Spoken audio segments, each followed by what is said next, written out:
is my favorite, actually, because we're going to be talking about the vision for the future, how we reach sustainable climate together. Our first one, Norm. Norm Leech is the current executive director for Frog Hollow Neighborhood House.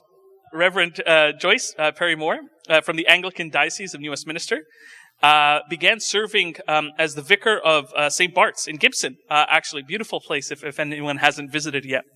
And as a missioner for the Climate Response on the Synod Office, Mission and Ministry staff in the Diocese of New Westminster, starting this year, right? February. So it's a brand new job. Congratulations. Mahdipour is the founder and CEO of the Allego. Is that pronounced right? All right. Allego Global Group. He has been developing his company companies for the past 15 years, establishing a global group of companies in 5 countries: Canada, Germany, China, the UAE, and South Korea. And they're focused on zero waste discharge treatment technologies, zero microplastic products, and other environmentally sustainable, friendly, and impactful solutions. He created the EnviroWise brand, which is an e-commerce platform that distributes environmentally friendly products and offers expertise tailored to client-specific jurisdictions.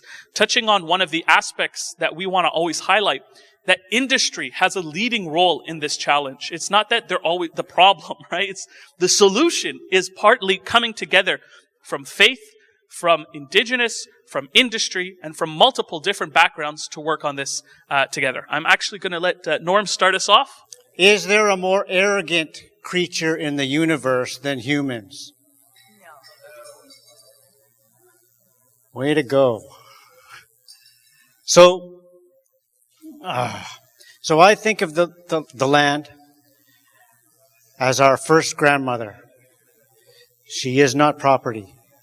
She is our ancestor, our greatest grandmother. I already have a mother. That relationship is complicated. A grandmother, it's a little more simple. She takes care of you. She loves you.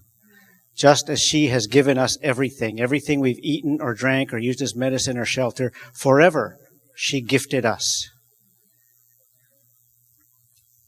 So every cell and molecule and atom of our bodies is from her. And when you think of someone giving everything forever without condition or limit or interruption or question, that is the definition of love. So we have always known that she must love us to give us all this forever. So we owe her more than everything, more than we can ever begin to repay. To manage, to protect, to defend, to use in a good way, and to leave as good as or better than it was provided. And we did. For 10,000 years, we did that in all of the Americas. In such a good way that when the explorers arrived here, I used to say it was as good as new. But I was corrected. My elders said it was not as good as new. It was better than new. Because the people understood it was their responsibility to leave it as good as or better. Which is why when the explorers did arrive, the salmon runs were the biggest in the world. The forests were the biggest in the world. The buffalo herds were the biggest, not only in the world, but the galaxy, maybe the universe. So what happened? Colonization. So now, the 70,000 Indigenous people living in Vancouver face homelessness. They face overdose crisis. They face poverty. They face violence. They face missing and murdered Indigenous women and girls. They face number one in probably every negative social health indicator that is measured. We die younger. We earn less. We're educated less. Our children are in care. All our people, half our people are in prisons. Who's the fastest growing population in this country? We are.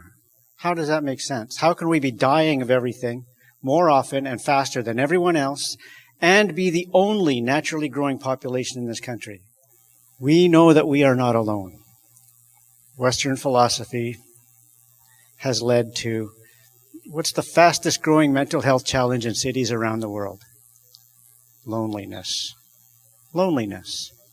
How can that be? How has humanity come to that? That the tighter you push people together, to live together in cities, the lonelier they get. We know that we are not alone. We have a sense of connection, not only to each other, but to the land, to everything. We are part of. Just as each cell of your body is part of you, it's not separate.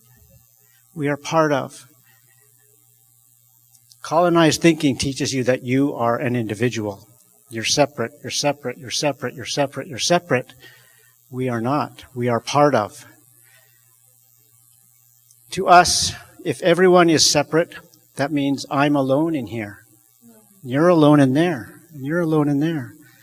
In that universe, everyone is alone.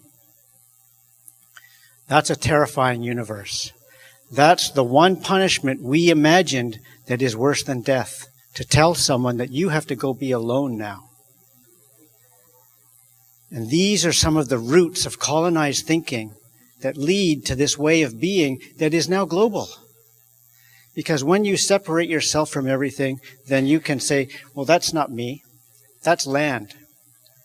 That's property. And those trees on that land, that's property too. And those animals on that land, that's property too. And maybe those people who are on that land, maybe they're my property. And maybe my wife is my property, and maybe my children are my property too. And maybe these people who are different and are a different color and a different religion, maybe they can be property too. And so that becomes the root of so many injustices and ways of being that are easily justified if you believe that. The other thing is the sense of connection. We know we are connected, just as much as mothers know that they are connected to their children, even though there was a time when they were together.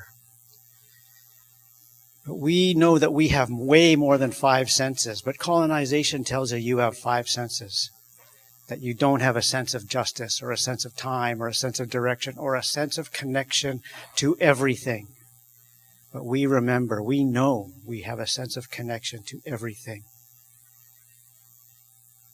And that does not allow me to treat the land as all humanity has learned.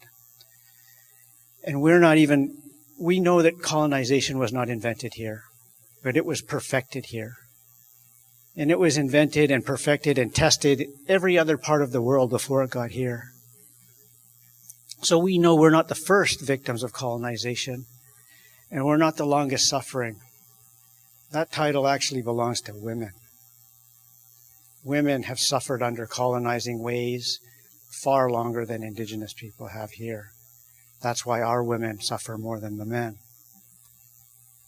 But colonized ways and thinking and being lead to all these injustices. For us, it's clear. They all came at the same time. And they're not separate. Homelessness is not separate from overdose, from substance use, from mental health. They're all part of the same way of being. Now, if humans are going to save the earth, it's not. The earth is, in 1,000 years, the earth is going to be better. For one of 2 reasons. Either because we get smart and we change the way we behave and we survive in a better way, in balance with everything that's not human. Or we don't get smart and we're gone. And the earth is way better. Either way, the earth is way better. It doesn't need us. We know we need her way more than she needs us. So, I don't know what to say except behave accordingly.